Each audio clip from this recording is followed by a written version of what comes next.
मित्रों, मैं astro vastu researcher हस्तरेखा reader से संजीव। आज की हमारी चर्चा का विषय रोग ज्योतिष में इन्फेक्शन, संक्रमण, इंटॉक्सिकेशन, विषाक्तता से तात्पर्य यहाँ मैं बैक्टीरियल इन्फेक्शन या वायरस इन्फेक्शन से ले रहा हूँ।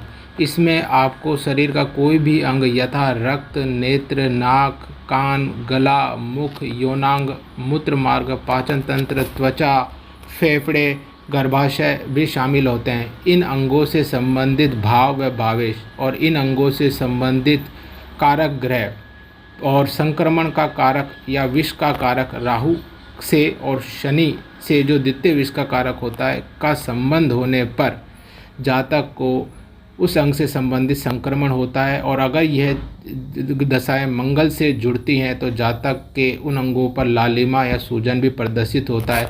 यहाँ ध्यान देने की बात यह है कि इन अंगों से संबंधित भावों पर, भावेश पर और कारक ग्रह पर राहु और शनि के साथ यदि पाप ग्रह की दृष्टि युति हो तो जातक इन शनि और राहु केतु की दृष्टि युति हो तो जातक इन रोगों से अर्थात इन्फेक्शन से पीड़ित होता है। दीर्घकालीन ग्रह शनि राहु केतु से जुड़े तो जातक लंबी अवधि तक इन्फेक्शन से संक्रमित रहता है।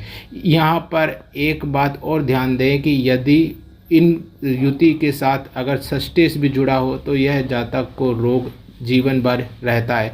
यदि यह केवल मात्र महादशा और दशा में ही स्थिति बने तो जातक को यह रोग सिर्फ दशा और महादशा में ही होगा।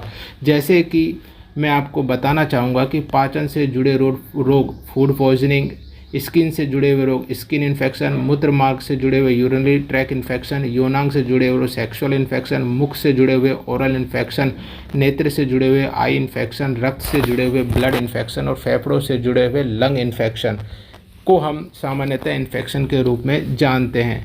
यहाँ पर मैं आपको एक बात स्पष्ट कर दे रहा हूँ कि रक्त इन्फेक्शन के बारे में हम अब चर्चा करेंगे। रक्त का कारक ग्रह चंद्रमा है, द्वितीय कारक ग्रह मंगल है।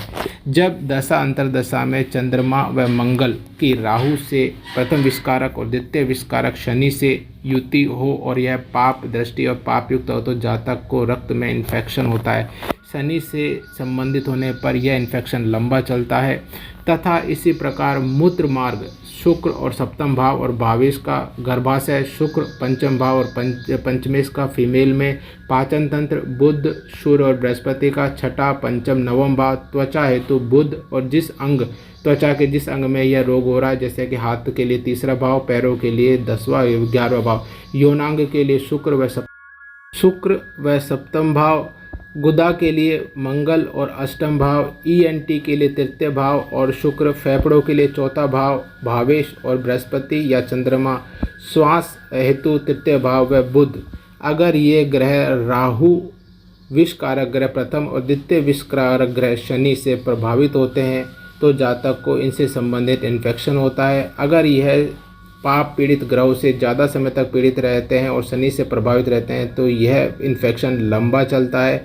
अगर इनका संबंध मंगल से होता है तो जातक के संबंधित अंगों में सूजन और लालिमा भी होती है।